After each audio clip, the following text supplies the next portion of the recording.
Ladies and gentlemen, Azizaneman, I am here again in the Soldier Speaks exclusive in a series where I'm bringing to you voices of dissent from the UK in particular.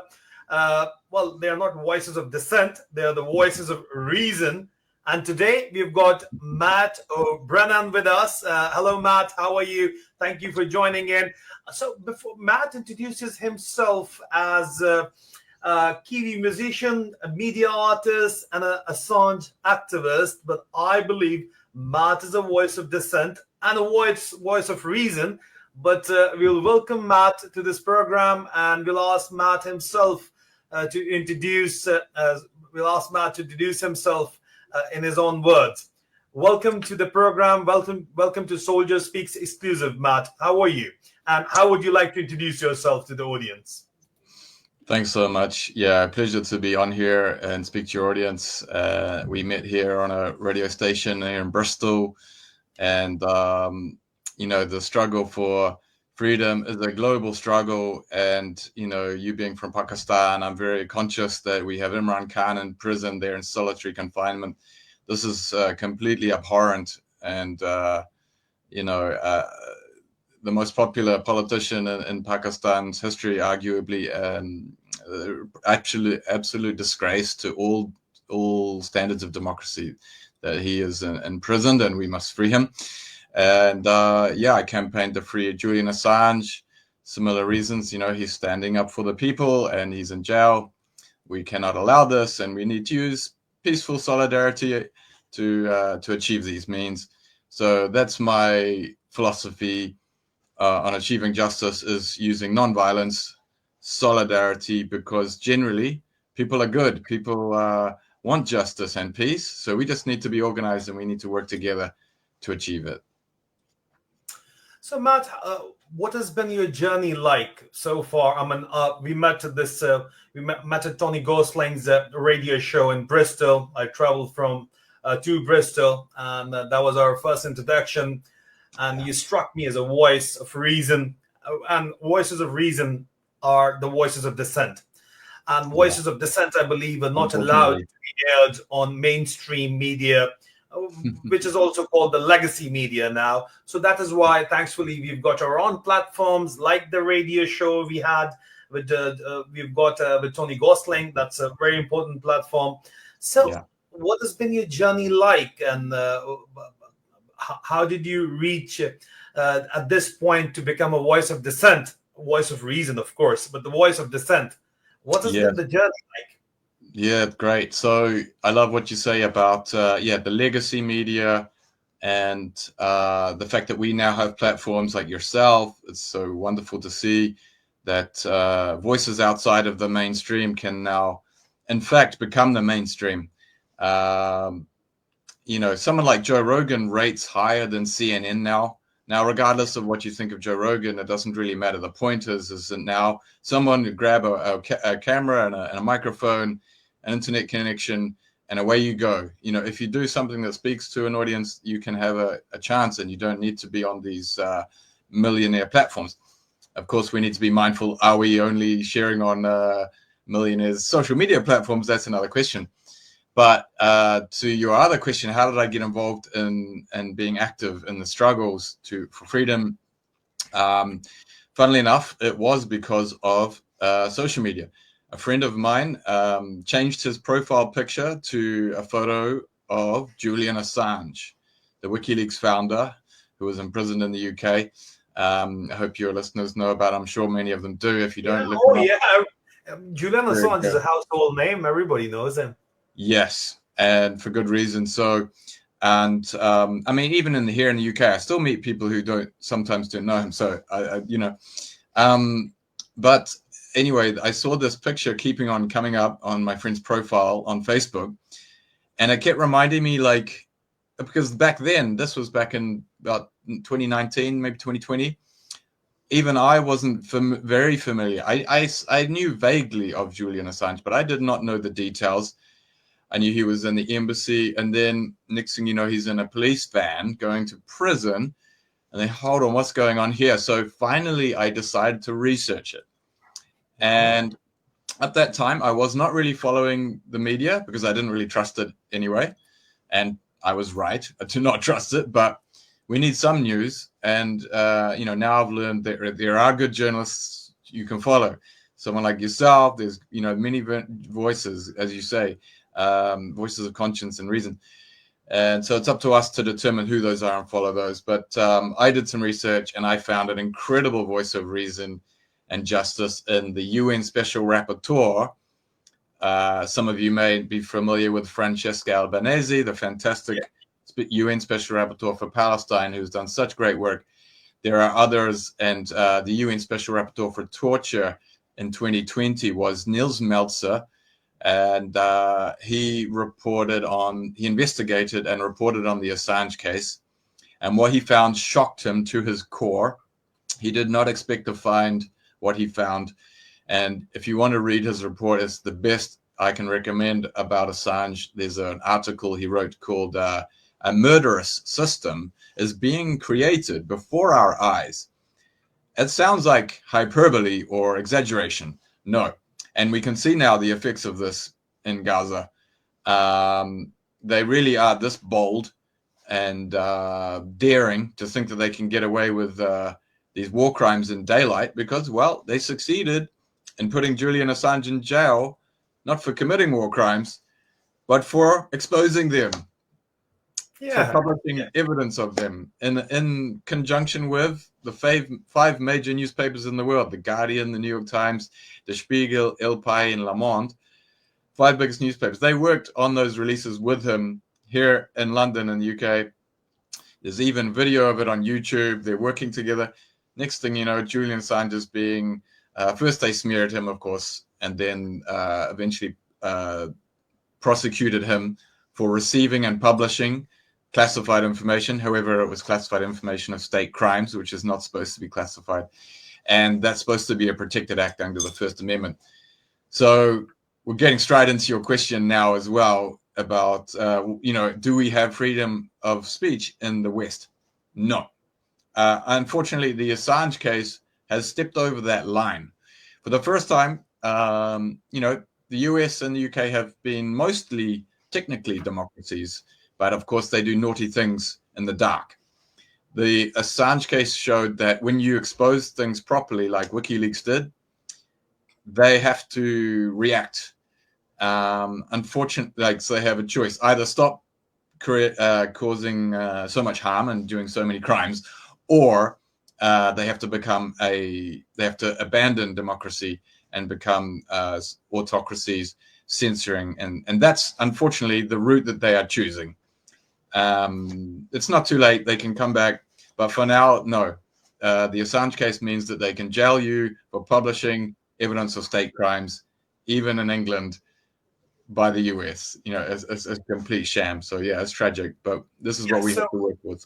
Yeah, so that was a question I asked you in the studio before we started the program, but thank you for answering it.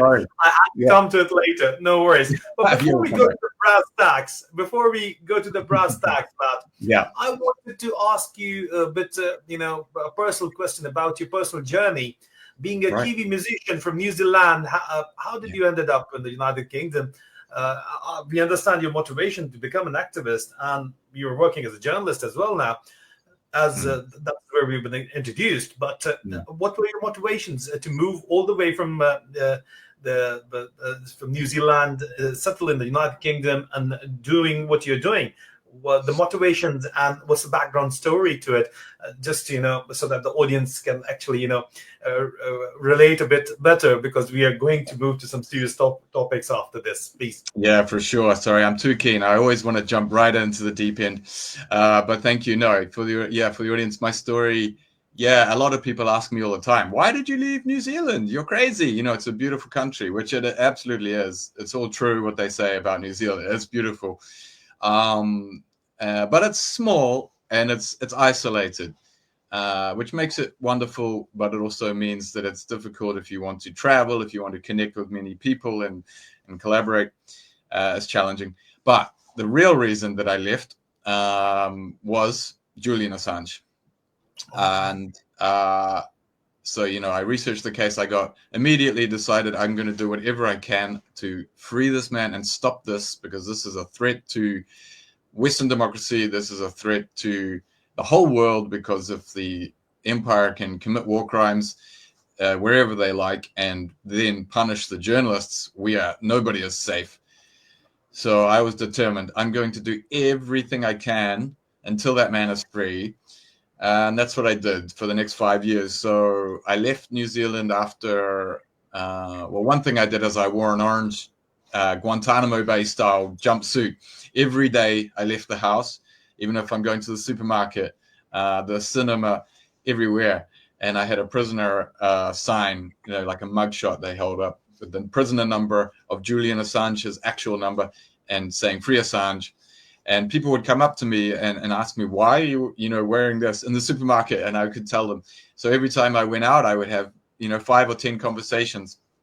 And, maybe it goes nowhere, but sometimes people would research and they would become supporters. So it can help. But I also inspired a human chain. I did a tweet and it blew up. So again, the power of social media, anyone can become a voice. And this tweet went viral that I suggested we do a solidarity, a human chain around Julian's prison in London, it's a horrible maximum security prison. And I realized they're depriving him of love and connection. And it's psychological torture. You imagine you're in a dark room 24 hours of the day, not allowed to speak to anybody. Imran Khan is facing all that in Pakistan right now, at the hands of the military junta, at the hands of the military dictator Asim Munir. So I know what you're talking about. Each and every Pakistani knows what you're talking about, and our larger audience do understand what you're talking about. Exactly. It's so abhorrent. And the poor man. So just pray for him. I know Imran Khan is strong, but nobody should have to be tested like this. And thank goodness we have a beacon of shining lights at the end of the tunnel. We did free Julian Assange, so there is reason to be hopeful. That doesn't mean that will happen by magic. You have to work with your hands and your and your minds and your hearts. And but it's absolutely possible. Do not get lost in despair. So yeah, I think of Imran Khan often and want to. Right, that's great. So there's no free lunch. If you want it, you got to go get it. That's what you were doing the other day. I once I contacted you. So there's a lot of videos by you on your socials as well. Very interesting videos. The way you put across the things, they make a lot of sense. You are not, you know how to put across your point of view. That is important, Matt. And then you were there at this protest in support of Palestine. I was also there covering for the National Union of Journalists, the slain journalist in Gaza. More than 200, almost 200 journalists have been killed in Gaza by the Israeli forces in the last 22 months. So there was a vigil for them in front of the Downing Street. I see you in the UK as well. Sorry, in London as well. And you're talking to Met Police, as we can see. So there is a lot going on. I understand that. Yeah, that's right. And one of those videos just blew up on TikTok last night. I know you have 1 million followers, so this is nothing for you. But for me, that was quite good. I got 700,000 views on my video yesterday. Where yes, I was interrogating the police a little bit, gently, having fun, but showing the hypocrisy. And what I did was I actually cheered for. I said, okay, it's a crime to say I oppose genocide. What happens if I say I support genocide and I support bombing babies? So I did that. I stand next to them and I say, hey, let's bomb the babies. Let's commit genocide. Let's stop the peaceful protest. And they just allowed me to say this while they are arresting people for saying I oppose genocide. So the hypocrisy, people on TikTok were reacting to this and they could understand my point. It's not a good look. It's not a good look for Western democracy here. So just for the context, let the audience listen to what was actually going on. We can show them. You are standing with the baby killers. Genocide is the ultimate crime. You're upholding the ultimate crime. You're stopping. I support bombing babies. It's okay to say that. I support bombing babies. Right, guys? It's not a crime to say that, right? Is the Stasi ready to arrest peaceful protesters against the genocide? So that's what you're saying, actually. I support bombing babies, and I was allowed to say that. Well, that's an interesting way to protest, of course, in the current environment, where even for saying what you're saying, even the saying the right things, you get into trouble. But yeah, you're right. But on a serious note, Matt, do you believe that the UK, like the Prime Minister, like Keir Starmer, announced that they are going to, in September, the coming month, I believe, he said that we are going to accept the Palestinian state. Do you think that's going to happen? Because my question to you is, I was in the parliamentary committee meeting where Mr. McDonald was, Right Honourable MP, Mr. John McDonald was chairing that meeting, and he said that if that is the first step to accepting the Palestinian state, but they're not going to do that. That's what he said. Why they're not going to do that? Because if they will accept a Palestinian state, then the people who are going and fighting with the Israeli forces would be, punishable in the British courts for fighting against in a foreign country for an ally. So they're not going to do that. But what is your opinion on this particular point of view?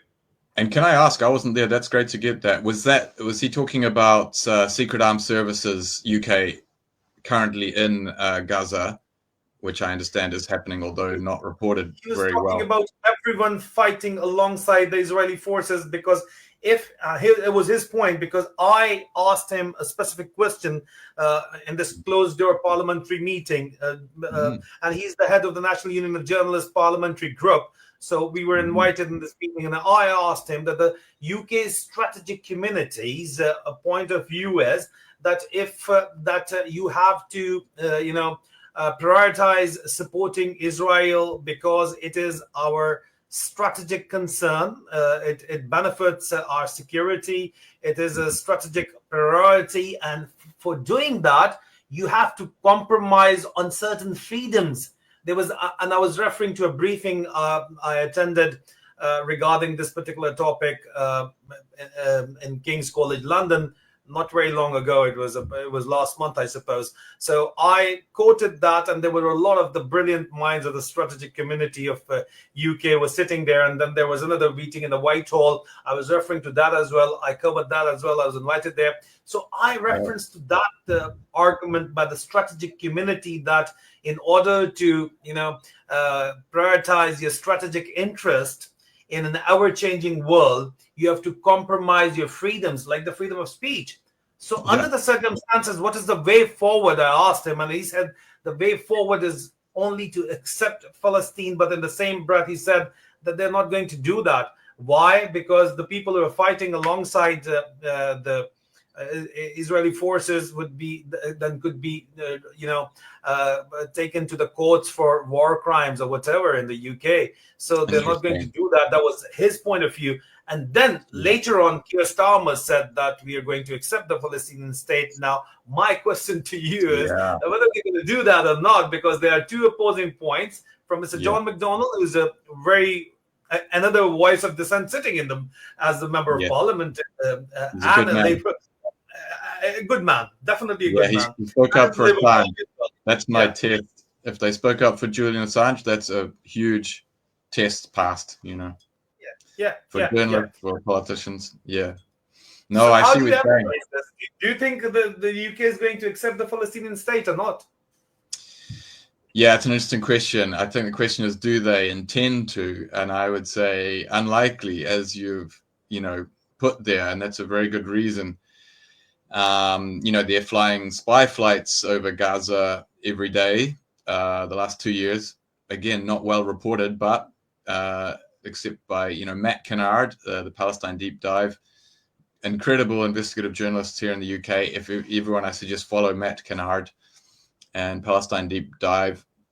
They've reported on those spy flights, collecting data over Gaza every day and sending it in real time. This has been confirmed even by the Ministry of Defense, that it's real-time data, and it could be being used and of course it is being used. They say to target Hamas, but we know what target Hamas looks like. We can see the aerial views of Gaza. They are not targeting anything but leveling the entire place, right? So this means that the UK has been directly collaborating with, not only complicit, but actively participating in this genocide.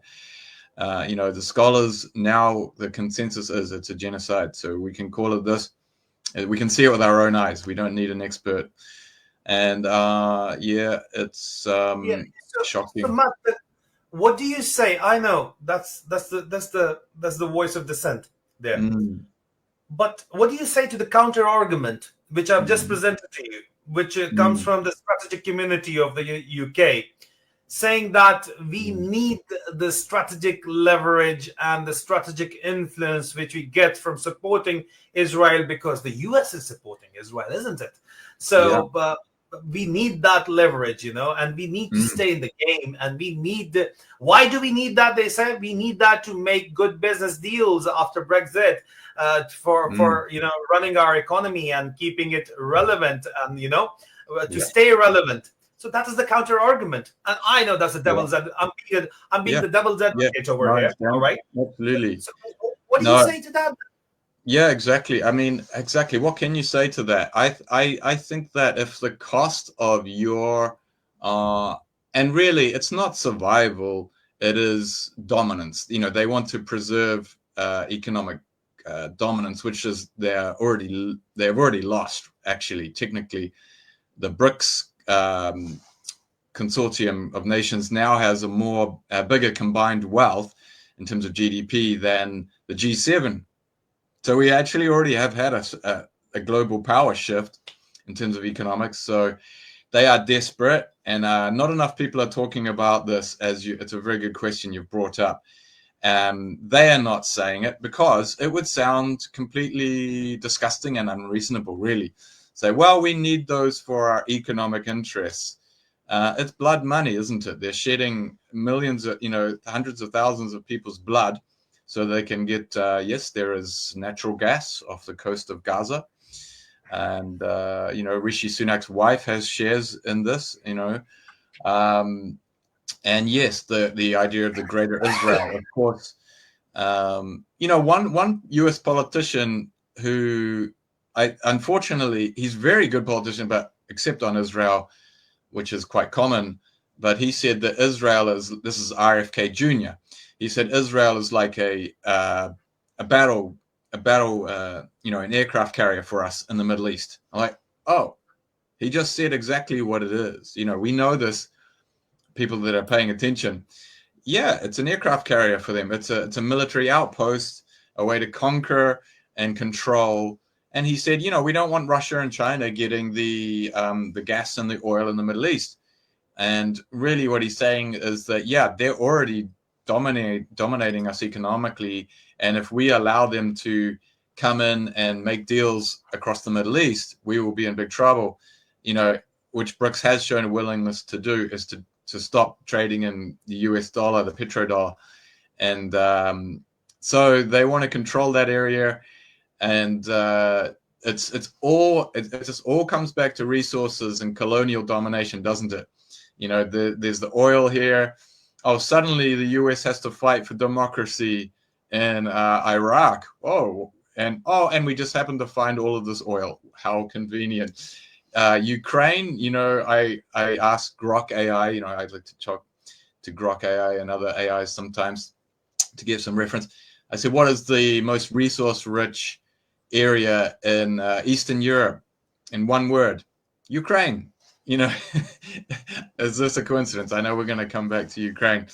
So, I mean, what is the answer to your question? I think we need to be boldly asking this question more because it's not being discussed. And I just feel there has to be another answer, because if the answer is, if the only way to survive is to commit genocide, you have to question whether that thing, whether it's a state or a company or whatever it is, should survive.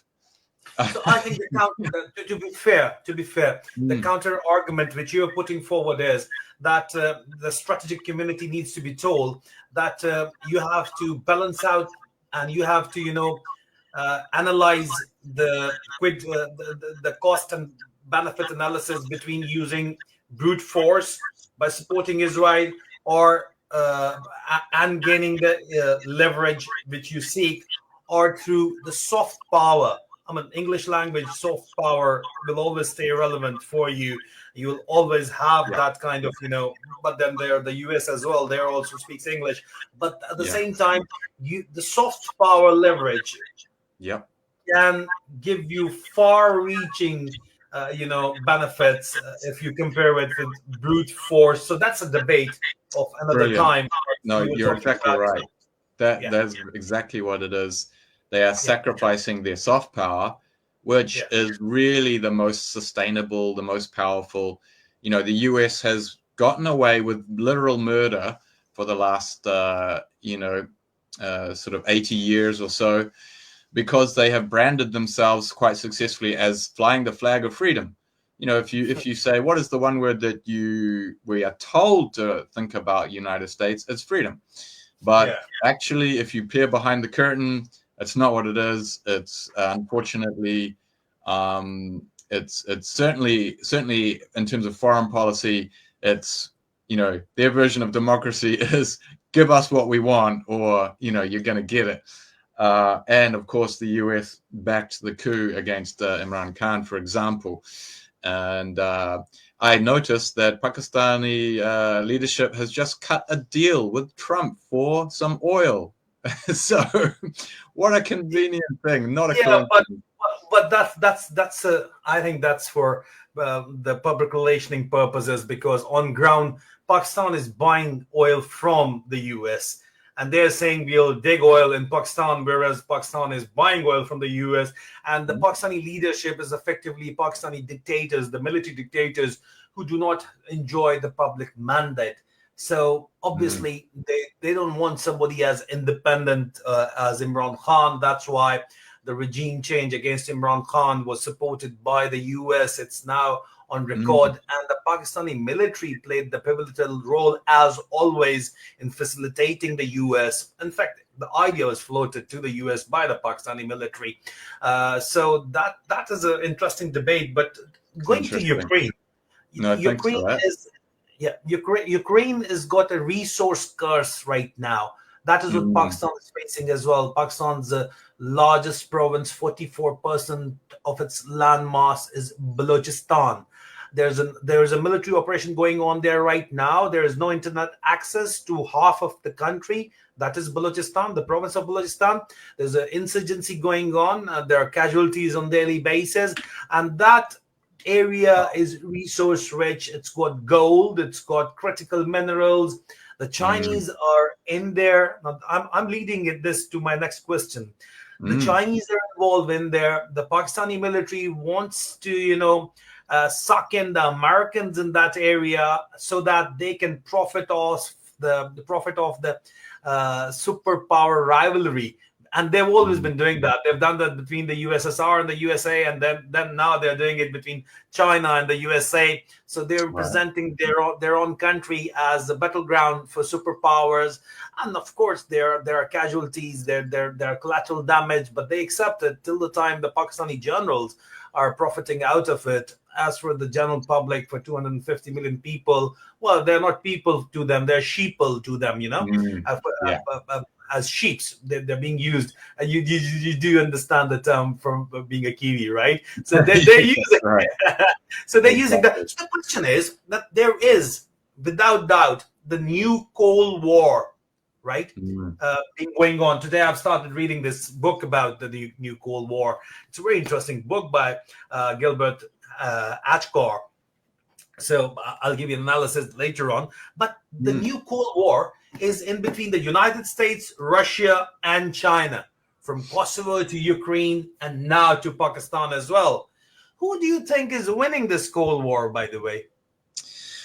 It's interesting. I think that BRICS, Russia and China and India and everyone else in BRICS, is actually winning.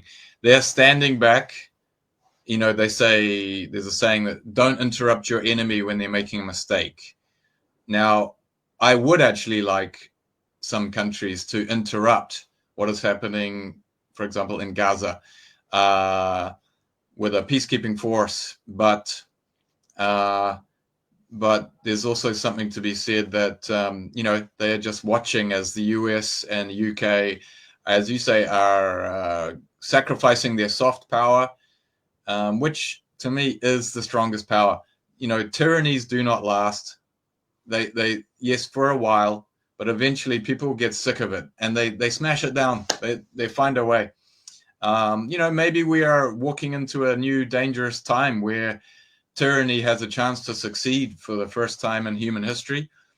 They're taking a huge gamble, but there is an awful lot of technology at their disposal now, and they might succeed. We might end up in a complete tyranny, but I don't think so. I think the human heart is too rebellious and too smart for that, and the small group of people that wants to control everybody, they always end up, I'm sorry, it doesn't go well. Look at the history books. I'm not trying to threaten anything here, but it doesn't go well, does it, if you know your history? So you don't want to sacrifice that integrity, the respect, that the US and UK, maybe they don't even actually deserve it, but they have achieved it.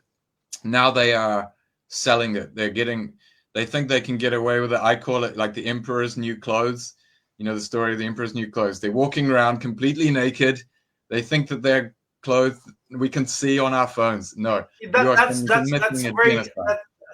a old story narrated by my friend journalist Arshad Sharif, who's assassinated in Kenya by the Pakistani military regime, and during the strategic lawsuit against public participation by the ISI official, the Pakistani intelligence official, against me in the Royal Court of Justice last month, that the Arshad Sharif case was also brought to light, and he in Urdu we say Badshah Nanga hai, the king is naked.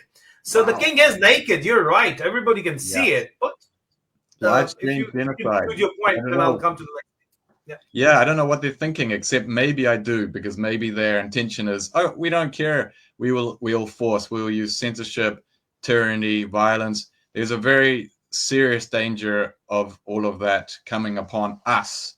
People think they can be silent on Gaza, on Imran Khan, whatever it is. No, you can't, because what they can do over there, they will eventually do here. And they already are bringing in these measures like the Online Safety Act. You have to use a you have to use a government ID to access Wikipedia.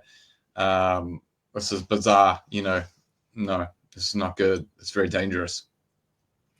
So we are heading towards a regulated world, and this was an argument we used against countries like China, for example, and we still use it against countries like BRICS. You were mentioning BRICS. It's Brazil, Russia, India, China, and South Africa.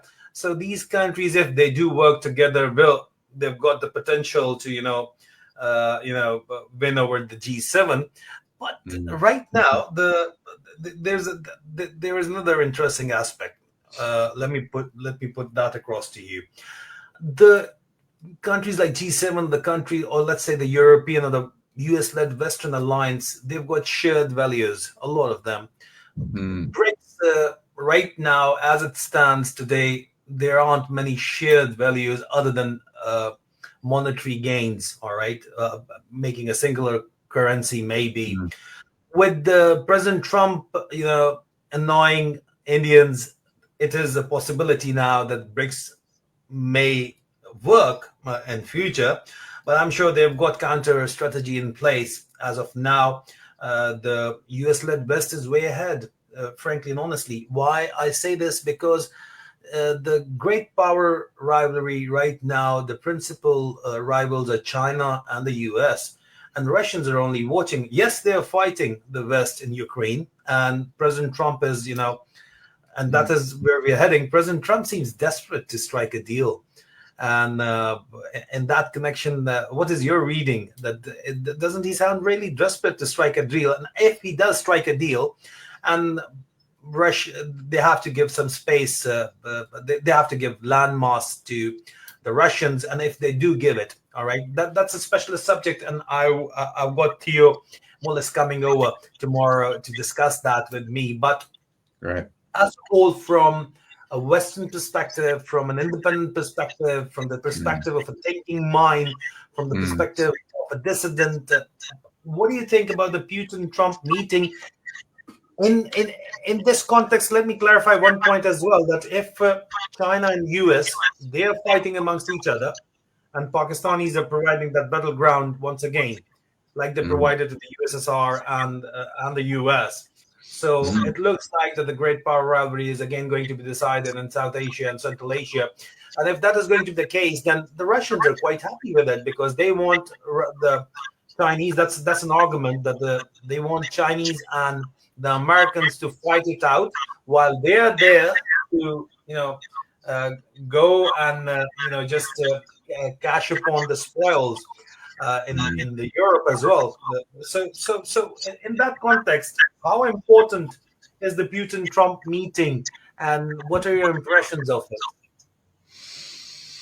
Yeah, so if you follow Western legacy media, a lot of people I know who would align with the left or human rights, unfortunately, they're convinced that Ukraine is a fight for freedom and democracy. It's not that simple, as any proxy and military intervention involving the West has been. They always sell this as one thing when actually it's completely just the same old colonialism and grabbing resources and power, isn't it? And so that's how I see that. And don't take it from me, like people like Jeffrey Sachs, who was the US's economic envoy to USSR at the time when it was dissolving. He is a great voice of reason too. I highly recommend following him, Jeffrey Sachs. And he says in no uncertain terms that this is a proxy colonial project, that Russia showed the best intentions to make a reasonable deal with Ukraine, that I understand even the delegate of ambassadors from Ukraine originally celebrated with champagne. They thought, this is such a good deal we've gotten. Then, we hear that, if you followed good journalists, as I began to do once I started campaigning for Assange, I started to see the truth coming through. And, okay, so it's Boris Johnson coming over. And this was on record from the Prime Minister of what is it? I've got it here. Belarus, Lukashenko, and he said that Boris Johnson forced Zelensky not to sign the peace agreement that they had with Russia, and this came from Washington most likely. And what's happened instead of Russia having a deal that the Ukrainian delegates were celebrating with champagne? Well, now they have a deal with the US. Now BlackRock has substantial portions of Ukraine already, I understand, under contract to rebuild. And, there's lots of resources there, as you point out. So, what's going to happen in terms of Trump's deal? I can't claim to know what Trump's motivation is, but I personally appreciate for whatever reason, really, although I'm interested in what his reasons are, he's campaigned saying that he's against the war in Ukraine. He wants the violence and the killing to stop. There has been reports that it's could be 1 million dead in terms of entire casualties on both sides, military and civilian.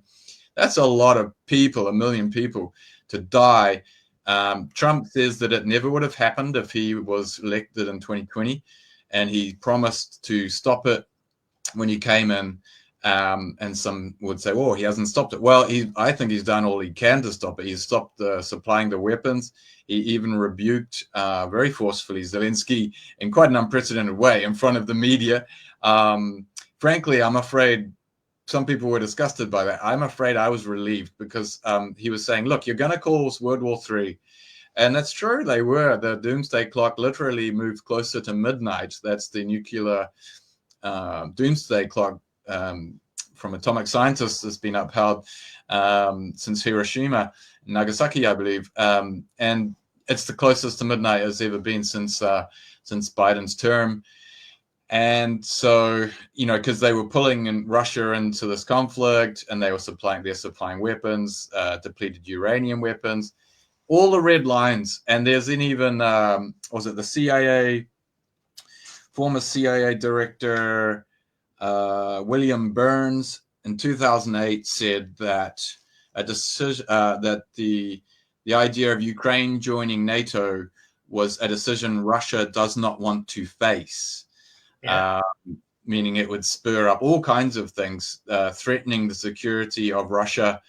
Even there's a clip of Joe Biden saying it in about 2010, that if there ever was a red line for Russia, it's Ukrainian membership of NATO. So why did they then try to encourage Ukraine to seek NATO membership? And even more bizarrely, knowing that they didn't want to accept it. Putin, it seems to me that one of Putin's key demands was Ukraine does not join NATO. And it also seems quite well reported that actually US never had intention to allow Ukraine to join NATO. And it also seems quite clear that they didn't want to say that they didn't want Ukraine to join NATO. There's only one, the mind boggles, but there's actually only one logical conclusion from that. They wanted Russia to invade Ukraine. Why? Well, suddenly they can bomb the Nord Stream pipeline, allegedly, which would have been very beneficial for both Europe and Russia economically. And instead, what do we have? The US has a deal selling gas, liquid, in liquid form, shipping it across the ocean instead of a gas pipeline, which would have been so much more effective and cheap. And I was living in Berlin as this happened, and the gas prices, the heating prices for ordinary people, they were telling me it's gone up 10 times, 8 to 10 times since last year. So this is the cost of this colonialism, this barbarism, using violence and sort of censorship and manipulating the media. They think they can get away with it. No, they got to change. You either have to become a proper tyranny, locking people down, drones, surveillance, complete censorship, or you have to start behaving better because the spotlight is on you.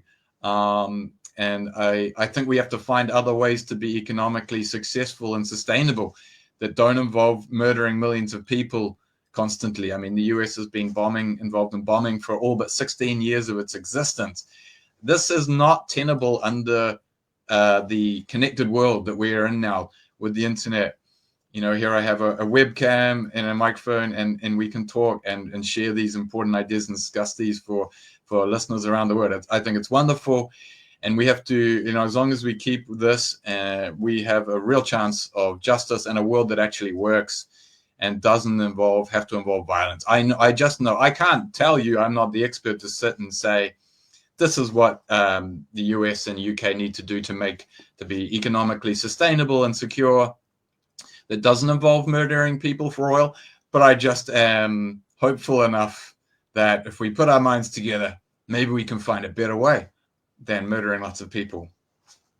I mean, China's done it. They haven't been invading and bombing people. They haven't invaded another continent in its entire 5,000-year history, and they're doing very well economically. Maybe we could learn something from them. I'm not saying we have to copy them completely, but they're doing something. But for how long? That's the $1 million question. Yep. How long can you only use your economic power and the model, the so-called development model for neo-colonization? Well, that is a debatable point. But it is. Let me present to you a widely accepted realpolitik point of view right now. For this, I'll just display this world map. All right. So here we go. Here's the world map.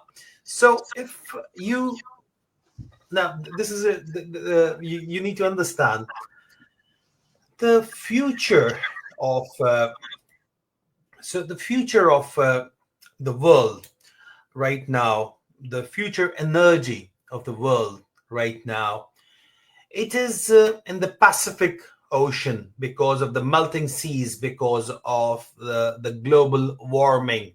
The seas are melting, and you will find energy resources like never before in the Pacific. And the Pacific is being controlled by two global powers, that's Russia and the United States. So they don't really need Europe in this context to control the future of energy resources. So they're going to decide amongst themselves. And if they're going to decide amongst themselves about the Pacific Ocean, so they're going to, decide about the resources of Ukraine as well, because at the end of the day, Ukraine is about the resources or the resource curse for the Ukrainians. We are talking realpolitik over here. So where does that leave Europe, and where does that leave the United Kingdom? That is my question to you, Matt. That's very interesting. It's certainly, I've been conscious of how interested, because I've been in New Zealand. I have seen this playing out over the last few years, that the US has a much more heightened interest currently in the Pacific. That's absolutely true. I'm very interested in what you're saying. This is the first I've actually heard someone say that you believe that there is more resources there. Can you speak more about that? What sort of resources are you seeing in the Pacific? It's mostly in the Pacific. It's a known fact now, established fact, that there are oil and gas reserves there in the Pacific. And because of the melting seas, the race of the world, entire world, is to capture and conquer those resources there, because there are more avenues, more energy avenues coming up, and as per the geological surveys, they are easily accessible as well in the Pacific Ocean. They've never been explored before, and so that is, energy is the future of the world, isn't it? And that's where the big money is. So we know that we want to convert the fossil fuels. We want to move away from fossil fuels into the clean energy or green energy. But once you've got the US president saying drill baby drill, drill baby drill, it tells you that what the big mega corporations like BlackRock and the rest of them are thinking to make profit. And at the end of the day, it is about money. And we are talking realpolitik over here. So where does that leave Europe even, Is that why they're worried that they're not even invited to the Trump-Putin meet? Yeah, it's a very good question. What does Europe really have to gain from following the US line like they have been? It doesn't seem good, certainly not for ordinary citizens. And I would say, and looping back to the other point, will China, it's a very good question, once they have the economic strength and power and influence in the world, will they become as violent and tyrannical as a US empire or a UK empire was? It's a very important question. I tend to think there is a chance that not simply because of history, but actually because of the technology that we have, the information age. I am a strong believer, actually, as long as we do not lose our right to freedom of speech, or we don't surrender it, the light is too strong in the information age. Like I say, there is the power for them to become more tyrannical and censor us more, but we also have the technology to do the opposite. And I tend to think we're going to win that battle, and that nations that do uphold the rule of law, that do not commit genocides, will be more successful. And I'm not saying it's going to be an easy shift, but that's what's happening. It's even sad for me growing up in the West and thinking America was a great place. I love NBA basketball. It's one of my favorite things to follow. When I'm not following politics, I'm searching NBA basketball. But I'm very sad to think that these countries that we thought were about freedom, actually they're not. So, but that's the case. And now I don't buy Coca-Cola, and I don't go to McDonald's, and I don't go to Burger King anymore. And a lot of people are doing the same. And until they start to behave. And I'm much more. I want to buy Gaza Cola. You know, I have some right here. In fact, it's the Gaza Cola brand. I don't know if you know this one, and but in the UK, and there are other ones too. So that's one way we can make impact, of course. But coming back to Europe and this, I don't know as much about as you have uncovered about these resources, but I can certainly see. I do not believe that Europe is benefiting from this relationship with the US. I think it's a small number, of course, of people that are in the short term profiting from these fossil fuels, from these colonial invasions, but it's very short-sighted. It's very unwise for losing the integrity. I think it's very costly in the long run. But I think that people behind the scenes, like the central banks pulling the strings, probably don't care because they don't think that's going to come back to them. But they probably see the end might be nigh for them too. Cryptocurrency might replace these central banks. And so maybe they're just trying to get what they can as the ship is sinking too. But certainly they are trying to squeeze the Pacific. Australia is very much captured, although they were able to push back a little bit on getting Julian Assange back, but that took a lot of grassroots struggle over 13 years. Eventually, the public opinion was so high for Assange, 90%, that they had to give in. And that's my final question to you, in fact, Matt, right, before we conclude, that what's the future of freedom of speech in the UK and rest of the world after the Julian Assange episode in particular? The way he's been persecuted, and the way the laws in the UK, like the libel laws in particular, the way lawfare is being launched for strategic lawsuit against public participation in the UK. What is the future of freedom of speech in this day and age in the UK and rest of the world? Great question. Such an important question. To me, it's the most important question of all, because whatever is going on in the world at the minute, whether it's a genocide in Gaza or in Sudan, as is happening, or it's pollution or global warming, or economic, whatever it is, if you're not allowed to know about it, you can't solve the problem. So we must preserve freedom of information and freedom of speech. It's the master key to all of our other rights. If we lose that key, none of our other rights are safe. So and it's absolutely under threat. Most people are starting to see it, but actually not everyone quite realizes how far we are down that road. The Assange case was the most significant step over that line against freedom of speech into tyranny. Technically, we have stepped over that line with the Assange case, and it's terrifying. That's why I spent 5 years when I had much things I'd rather do. I was just ordinary. I was a teacher. I was a musician. I became an activist about this because it's threatened everything. And we need to solve that. So, because even though Julian was freed, which is a very huge win, and because they wanted to put him in a dungeon forever, and we stopped that.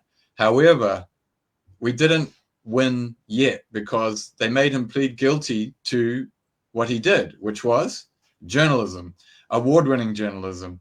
As I mentioned, with all the 5 major newspapers, he published evidence of war crimes.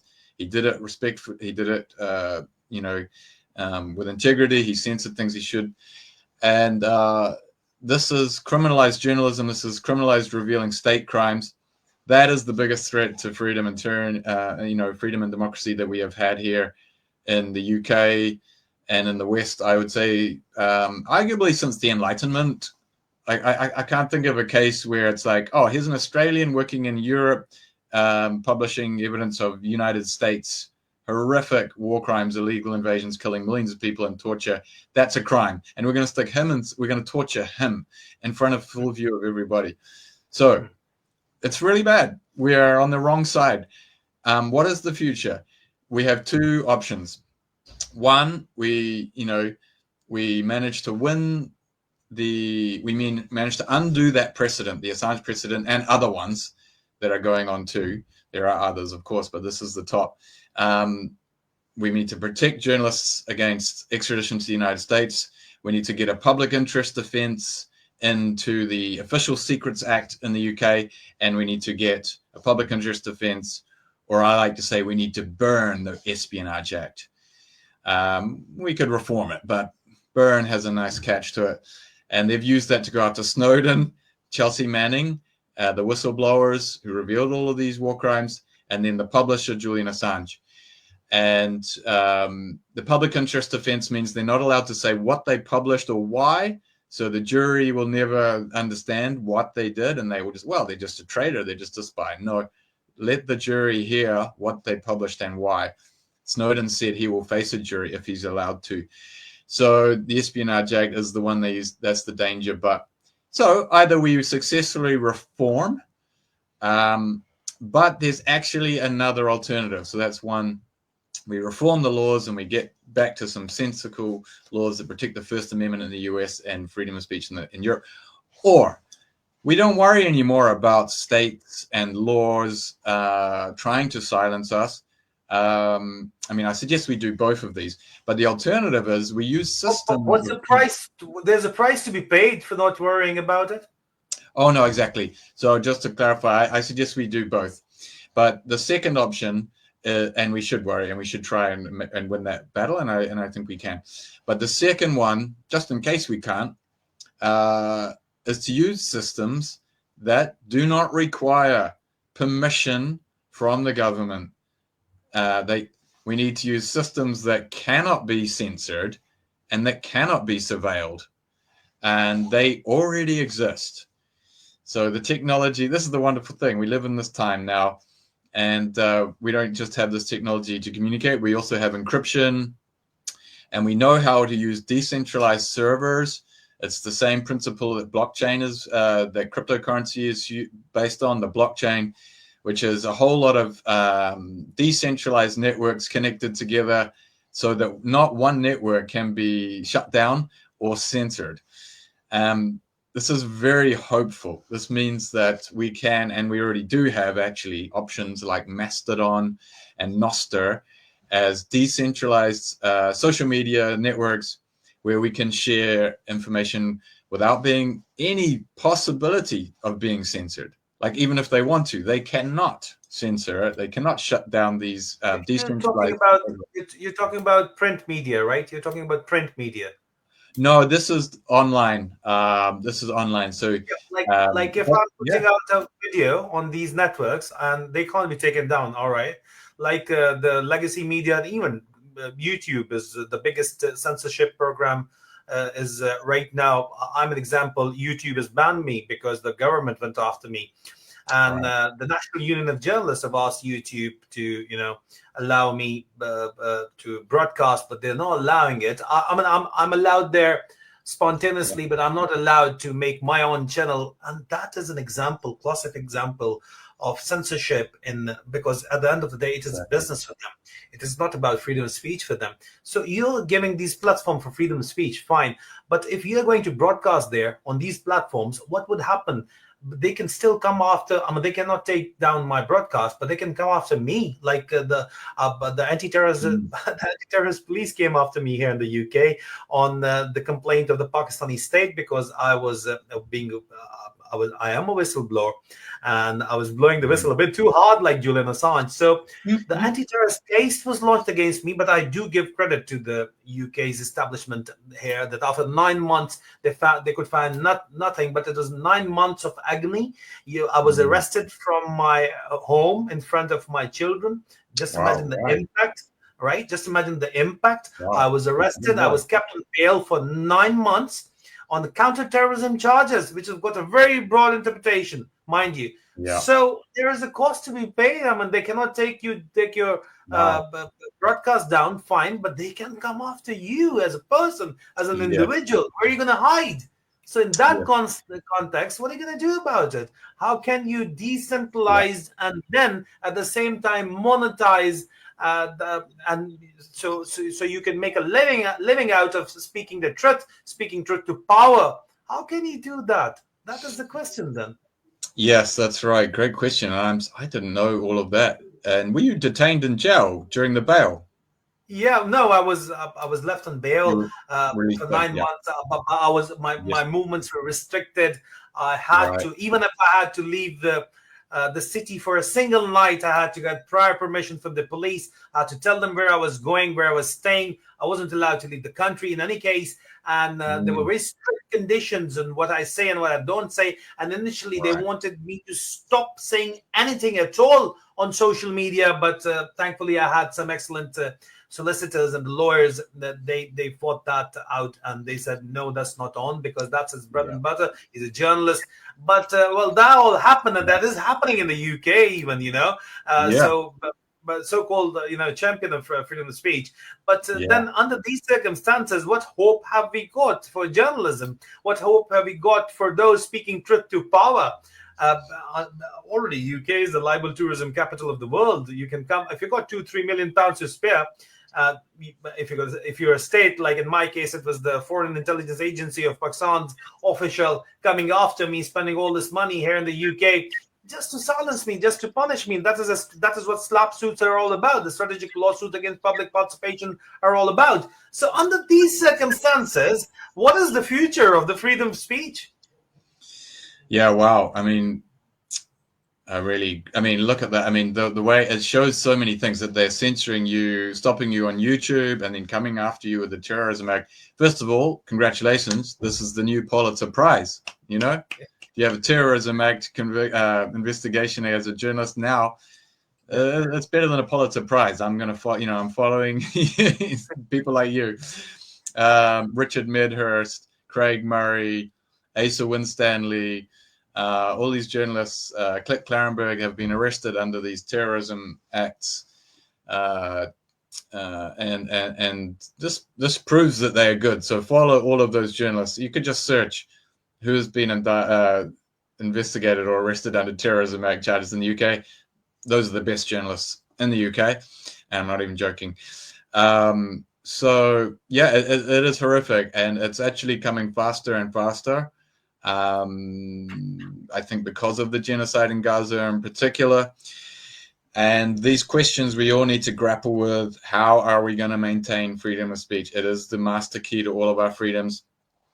And as I say, I think there are two ways we must advocate for law reform. In this sense, the battleground is electing a good administration. Our party, the Corbyn and Zara Sultana party, they have a huge membership, bigger than all the other parties combined. I think that's a good reason to be very hopeful. Of course, they're going to try and pull out every trick. We have to win this election in the UK. We have to. There is just too much at stake in the world right now. There's too much of a shift going on right now between freedom and democracy, techno-tyranny, all of these risks. We must win this next election. That means not hoping, not praying, but getting out on the street, campaigning for the party and for what laws we want them to bring in. I spoke to the challenger to the Green Party, Zach Polanski, at a media conference recently, and I asked him, what is he going to do about Julian Assange case precedent? Is he willing to look at tightening the extradition laws and the Official Secrets Act? And he said he would be willing to look at that. So it just goes to show you, I'm nobody special. I'm an ordinary citizen. I have started to research and then ask difficult questions at the right time. You can make a difference. Anybody out there, if you care, do not hang your head in despair. Get out there and take action. So that's advocating, getting involved. Don't just wait for the elections to come around and make your vote. No. That's just going to uphold the tyranny. You have to get out on the street and you have to work with each other, collaborate with other people, use your minds, and we can do this. And so that's one thing. So reforming these laws, putting back protections for journalists, strengthening the extradition laws, putting the Official Secrets Act, getting a public interest defense in there. And whenever they say we need to take away your freedoms in order to protect you, this is dangerous. So they say the online safety bill is to protect children, but watch out, they use these excuses. What has this got to do with Wikipedia? That I can't go and look at Wikipedia without an ID. or YouTube, and then they're censoring people like you on YouTube. So we need to actually get. But the other part of that is, so there's reforming the laws. The other part is adopting and promoting platforms that cannot be censored. So YouTube obviously can be. That's a centralized platform with a centralized server. TikTok, you notice they tried to ban that, and they said, "Oh, now let's just try to buy it, and we'll move the servers to the United States." Why? So they can censor it. So they can even soft censor it. You know, the content that's Free Palestine, they're going to try to move it down. They're still failing. Very interesting, but they're trying. But there are platforms that they cannot censor. The technology exists, and that's Mastodon is one, and another one is Nostr, Nostr. It's a decentralized network, and you can have various apps, you know, similar to your Instagrams, but they work on this Nostr protocol. One is the Primal app. I saw that recommended by Ian Carroll, who's a great independent, you know, citizen journalist who does a lot of uncovering corruption. Some of you might know him. He recommended that one. So it's, to be honest, it's something I'm exploring, like which platform, because you also want a platform that you have an audience for. You know, I'm on Instagram and TikTok and Twitter because that's where the audience is. But we need to shift that. We cannot only, you know, so I myself am researching these and figuring out what is going to be the next, where should we move to? I think we just need to have this discussion now and decide what do we want in a social media platform, and then we need to embrace that collectively together. So we just need to talk about this now, do some research, but it needs to be decentralized. It cannot be on a server that the deep state or a company can surveil and censor. And so and the technology already exists, so we just need to choose which one is it going to be. There's another one called the Matrix Protocol, which is apparently very good as well. So look into all of those. I suggest all your listeners, because Nostr, Mastodon, and Matrix, and they are the future. I don't think we should keep using billionaire tech platforms that we know are censoring people like you. But in all fairness, Google did ban me. There's no doubt about it, and they continue doing that. And there is a political aspect involved in there. There is no doubt that's a business aspect involved in there as well. But the credit must be given where it's due. Once Elon Musk took over X, and I get like millions of views on X now, and the main broadcasting platform for this interview is also going to be on X, and of course it'll be on Facebook as well.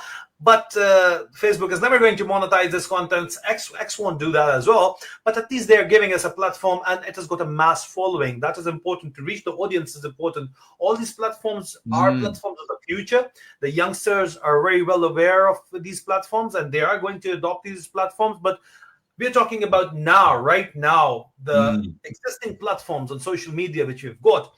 Well, YouTube is the biggest platform if you really want to make a living out of journalism, and they're not allowing you to do that because there is so much censorship. You know, there are so many vague rules. Even on X right now, we're witnessing that the states, the accounts do get suspended, like parody accounts do get suspended. There are troll factories being run by state-sponsored troll factories, mass reporting content to bring down its circulation. So there's a logarithm manipulation, right? So definitely we need new platforms, but let's give credit where it's due. Let's give credit to Elon Musk at the great personal cost. He, carrying out this venture, and he's allowing. I do agree. He's not a perfect character to me, but he's not the villain that everyone portrays him on the left. A lot of my friends back home, they're kind of convinced that he's the worst of the worst. No. I mean, he's still a billionaire tech guy. We should absolutely be absolutely critical of him and examine everything he's doing. But I would say he did more good. He did more good than harm when he bought Twitter, because they were censoring a lot of things, and he has reduced that. He hasn't solved it. There is still censorship going on Twitter that is worrying.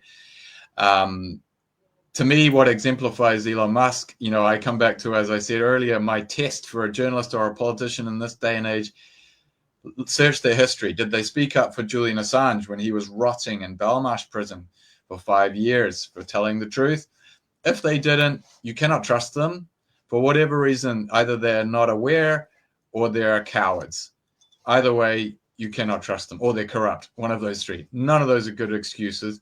Elon Musk shared a video explaining the case, and he said, "This is interesting." Now, he didn't come out and say, "Free Julian Assange," like he should, if he's really Mr. Free Speech.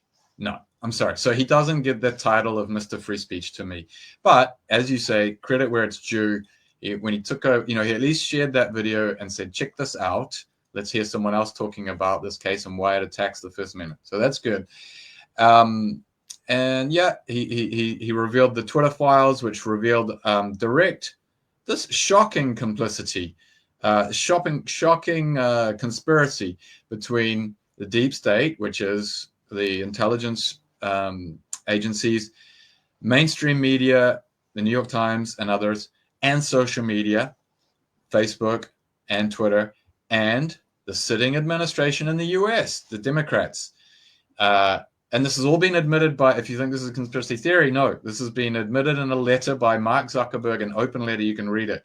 He says that he was asked to censor true information leading up to the 2020 election, a very close election. Now, a lot of people have strong feelings about Trump. You may hate him, but you have to always stick to principles, and when you see a sitting administration working with the intelligence agencies, mainstream media, and social media to censor true information to manipulate an election, wow, you have to be very, very, very worried about that, no matter who the candidate is. So yeah, I am grateful actually to Elon Musk for what he did there, taking Twitter, and he has improved it. It's not perfect. It is. I don't think it's the trustworthy final solution for free speech. Taking liberty, Matt. What about the Jeffrey Epstein file tweet that you did, and later he did delete it about Donald Trump? Oh, did he? Yeah, you don't know about that, do you? No, I remember seeing that. What he said he shared a video of Donald Trump with Jeffrey Epstein and saying that the reason Jeffrey Epstein files weren't made public was because they had some references allegedly to Donald Trump himself. Yeah, that's right. I mean, that's not surprising. I'm sure that I was skeptical about the Epstein files, but you see more and more what's happening on. I'm no longer skeptical. It's very clear what's going on. There's more and more evidence by the day about it. In terms of what it is, the name, people are obsessed about getting the names. I understand that. We do need to know that. But what's more important actually is that it exists at all. Why was this, quite clearly it's a sexual blackmail ring existing. I don't think it's so much that all of these politicians are pedophiles, and a lot of people get caught up in this. Oh, they're all kind of pedophiles. I don't necessarily think that's the case. I think that's quite unlikely. I think that's more closer to the truth that it was a clever, terrible blackmail operation where they tricked these politicians into sleeping with underage people that they didn't know, perhaps. I don't know, but this is my guess. And they capture them on camera, and then they say, "Hey, guess what? That girl or that boy was underage. Yeah. You probably don't want this coming out." And so that's my Occam's razor. What's more likely? It only makes sense because that's how intelligence agencies operate. But they call it the honey trapping operation, the sexual blackmail business. That's how they operate. But operating at such a mass scale, level, and the Israelis are directly linked to this Jeffrey Epstein case. Well, Absolutely. That's mind-boggling, and that tells you that that's how you control.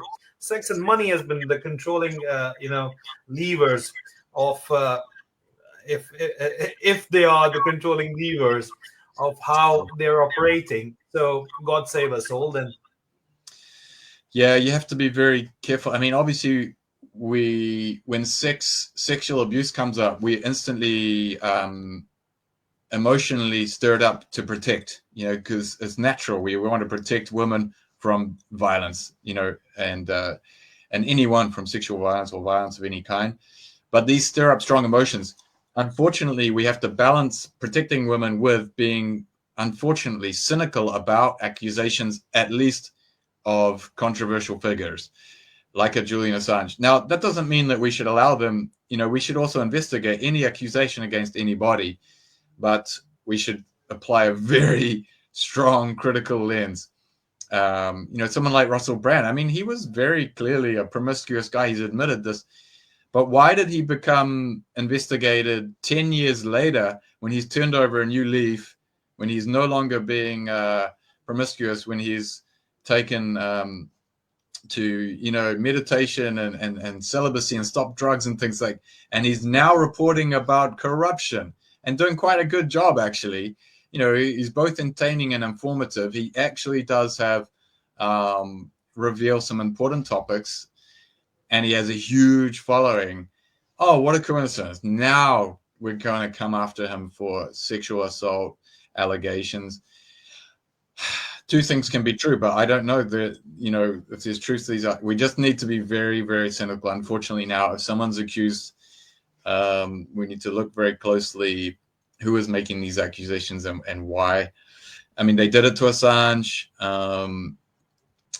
And the other part of that is that Whitney Webb, there's another great journalist, you know her, she's a US journalist, and she's been doing a lot of stuff on Epstein. And she said, you know what, she wrote a book on Epstein, and she said they don't actually need Epstein anymore because they have, she said that Israel owns most of the pornography websites in the world now. Just think about that. What does she mean? So why? Well, and especially now when you look at the UK is trying to enforce government ID for you to access the website, including OnlyFans. So what is this about? Is it about protecting children? Well, they don't seem that interested in protecting children in Gaza or in Epstein's case. What are they more interested in? They're more interested in control. And so if you think about it, we're all living on Epstein Island now. Whatever websites you're going to, they're tracking, they're tracing. And some of you might be saying, well, but I'm nobody. They don't care. That's sort of, but you cannot sit back and allow these freedoms to be taken away, because even if you don't want to stand up and be a voice for justice, someone who does can be cut down with these, with this type of abuse of power. So that's why, we have to defend freedom of speech and against censorship and protect online privacy. And, of course, there are things to weigh up. But Thomas Jefferson said it brilliantly. He said, those who sacrifice freedom for security deserve neither. This is awesome, actually, Matt. Very interesting discussion, very controversial as well, contentious as well. Well, that's the way we are. That's what That's Voices right. of Dissent are for. And the highlight was that we are all living on Jeffrey Epstein's island. Wow. Now, finally, Matt, on a positive note, irrespective of this massive control, massive money, massive or mega blackmailing empire, honey trapping empire, sex and blackmail circuits, immense amount of political power, immense amount of media control. Even then, Palestine is a mainstream issue, and the Israelis do not feel very confident outside Israel in introducing themselves as the Israelis. So that's a real issue. They're complaining about it as well. How come? I was covering this just last week. I was covering this demonstration, the vigil by the National Union of Journalists in front of Whitehall and opposite 10 Downing Street, and there was a Ukrainian protest going on over there as well. But the size of the massive National Union of Journalists protest for Palestine, for the journalists killed in Gaza, that was massive. And they were mostly white British people there, and there is a white advantage definitely, but we're not saying that there was Middle Eastern or there was people, refugees were there. No, these were proper British, blue-blooded British people, standing there. So Yeah. the change in mindset is massive, irrespective of all that control. How do you explain that? TikTok. All right. It's TikTok and social media in general. But it really is. I mean, you can even hear US senators talking about this, the TikTok problem. Back when they decided to ban it, people forget Joe Biden literally did ban TikTok, which is insane. Well, TikTok, Matt, isn't that and then isn't that an hypocrisy? Because TikTok is being blamed to have Chinese origins, all right? And the Chinese, it goes in the Chinese favor. It goes in the advantage of Chinese to make a mockery out of the West, and make them look like demons. The West make the Western government look like demons. I mean, it does give a lot of soft power, and it does give a lot of political and strategic advantage to the Chinese, because you're saying it's TikTok, right? By spreading this point of view, and I am playing, I have to present you a counter argument. That is my job as a journalist. Then how do you analyze that? Then what do you say to that? Then again, I think it comes back to what we keep coming back to, this good questions. I appreciate that. I think it's important to ask this, because I hope there are some people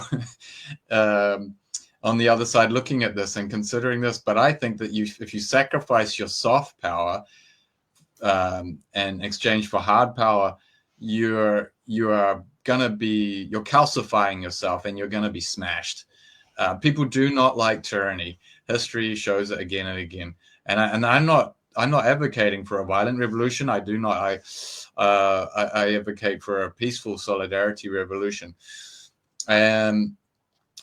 But of course, this idea, it's obviously not only TikTok, but all of the social media, and they're trying to control it, and that's why, they don't want it in the hands of Chinese. Really, it's partly that, of course, but it's more so that they want to control it. They want to be able to sort through in real time. Oh, this is trending. Free Palestine. No. Let's lower this down the search results. It's very clear that's what they're doing. They've said it. Senators have said it at conferences that we have a TikTok problem. Free Palestine is the #1 hashtag. What are we going to do? So all across social media, not only exactly. So, that's right. I would say the sheer arrogance of the Israeli regime, and the sheer arrogance shown by the Israel and the people over there, even right now, and the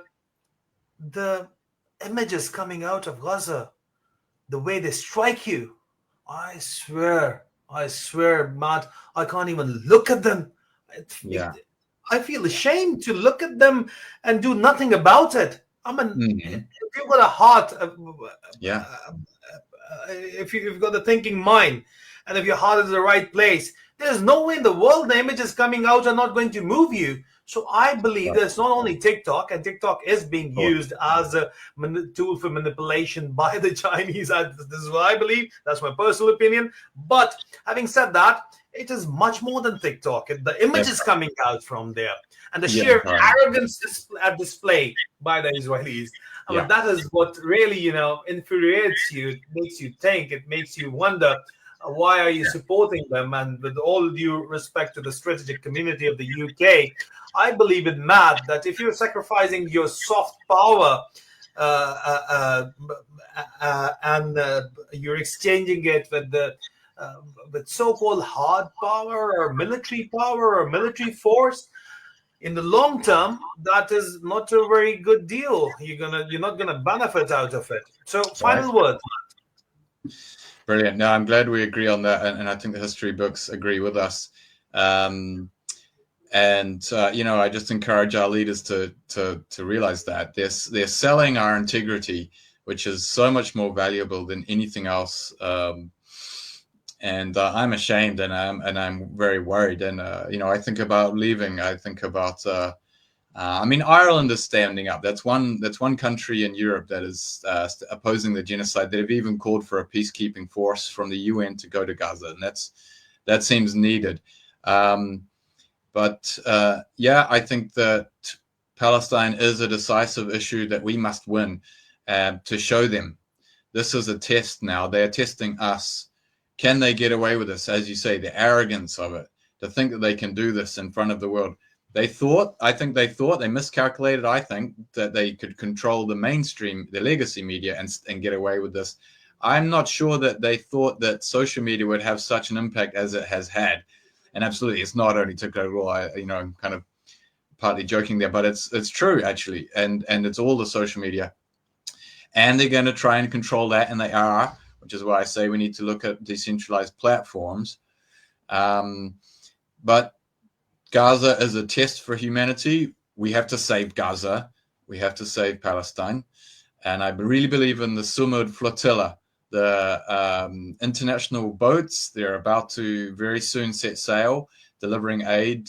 There's going to be too many boats, I believe, for Israel to actually stop, unless they want to bomb them all. But there are going to be famous people on these boats, like like they did with Greta Thunberg. So I don't think they're going to be able to bomb them. This is going to be an international focus of these boats, and if they stop the boats, then this is going to be a huge scandal. Why are you not allowing this life-saving food to come to the shore? They're not doing anything wrong. We need to free Palestine, to free humanity, to show these corrupt powers it's not going to wash. No, and we need to preserve press freedom and freedom of speech. And I think that the Julian Assange case gave us a reason to be hopeful that we can achieve victory against the odds, against these huge powers that you mentioned, the legacy media, all the financial interests and the state powers behind it. They wanted Julian Assange so bad. He was the most wanted, and they wanted to chuck him in a solitary confinement for the rest of his life in America.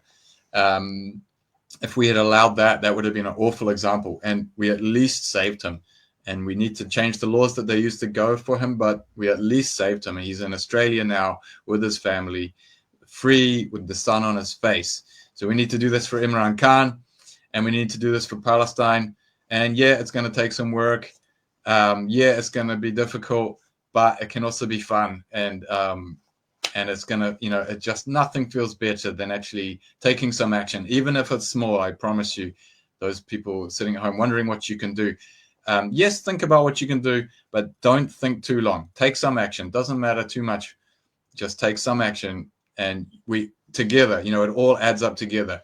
There are like 7.5 billion of us and only a couple of thousand of these, very privileged, powerful people trying to get away with murder.